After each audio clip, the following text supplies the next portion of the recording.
Anybody in there? Welcome to Press Sports Live, your home for high school sports. Plenty of action coming your way. Hey there, I'm Jose Martinez. I'm out here at the Home Depot Center in Carson, California. The Costa Canyon had quite the task versus Archbishop Mitty. Welcome to Power Balance Pavilion in Sacramento, California. I'm here with Calvin, a wonderful dog. We spoke to the Oceanside Police Department about the case. I'm Jose Martinez. I'm out here at Mesa College. Now the Foothillers are coming off of probably their best game in school history. North County Basketball All-Stars hit the hardwood. It was a game for the ages, the CIF State Finals. They really need to get it together and get their focus back if they're thinking about the playoffs this year. On Friday night, Vista and Oceanside clashed with each other once again. Hey, I'm Jose Martinez. I'm down here at Qualcomm Stadium. Authorities did mention that the search parties and the police department both looked at this brush. You want to talk about heated? It got pretty heated out here. With me is Alan Reyes, nose tackle. I'm Jose Martinez. I'm out here at Cathedral Catholic.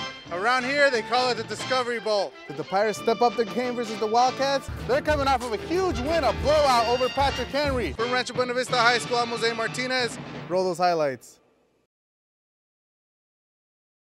Rancho Buena Vista's season has not gone their way. Vista's was up until last week when they lost and saw their undefeated season get taken away by the Grizzlies. Did the Panthers use that as motivation for their game against the Longhorns? Let's take a look.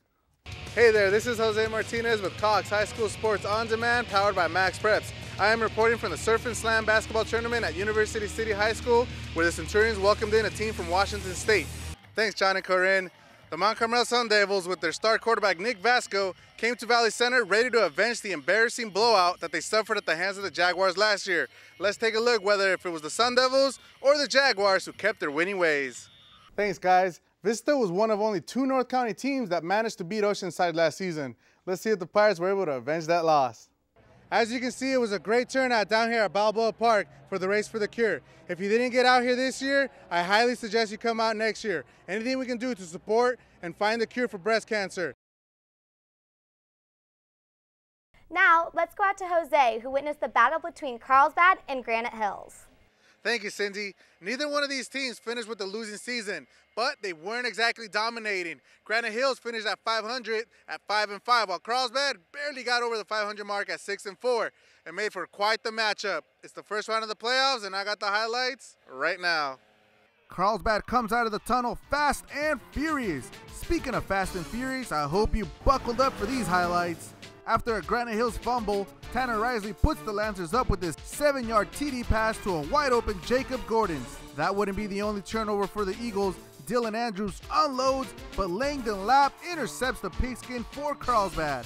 They would again capitalize as Michael Asijah goes off tackle to the left, 15-0 Lancers after 1.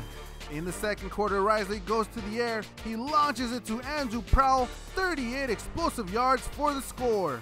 Still in the second, Eric Blanco in at QB for Granite Hills. He attempts a long pass, but Mike Dalkis intercepts him at the goal line, putting an end to that Eagle drive. Granite Hills gets the ball back, but Sam Miller says, not in my house. The captain ended up with 2 interceptions on the night. Risley would finish off the Eagles with this 12-yard strike to Jordan Perez. Final score, Carlsbad 49, Granite Hills 7. Noah McGinty and Sam Miller talk about the win. Defense was huge. Our coaches did a great job prepping us for Granite Hills. We knew every trick play they had, every formation we had to check to cover it up, and we did a great job tonight all around the ball on defense. I feel great. I mean, our team did great, and the effort was just insane. The coaches talked to us the whole time before this game. They said all this is about effort. That's all we talked about, and that's all we did today. A wise man once said, preparation is the key to success. Well, let me tell you, Carlsbad was very prepared. They were ready for anything that Granite Hills threw at them, whether on offense, special teams, and especially on defense, collecting 4 interceptions. They move on to the quarterfinals. They play the Vista Panthers on Friday night, while Granite Hills, well, their season is over. From Carlsbad High School, I'm Jose Martinez. Cindy, Jackie, back to you at the PSL studios. After bankruptcy left the lot vacant for the last 3 weeks, the open-air market was back in business on Wednesday.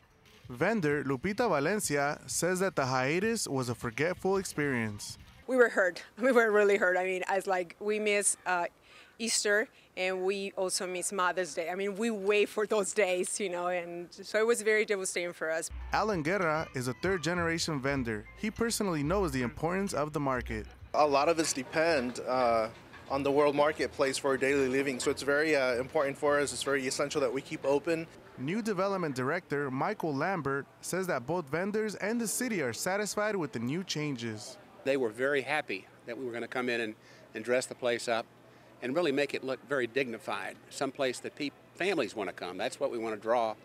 Marta Cortez, a customer for 10 years, says that the bargains are the best around. The economy, the price is higher, and you find everything cheap. They painted the whole place, they put in new floors, they cleaned the place up, and please, come over, come in and join us. Spending the day here and walking around the Escondido World Marketplace gave me the sense of feeling that both vendors and customers like Raul here embrace this place as their second home. They don't know how long it's going to stay open this time, but for now it is, and they're taking advantage of it. I'm going to enjoy one of the many wonderful things here at the marketplace, the food. So David, Aaron, back to you at the NCN desk.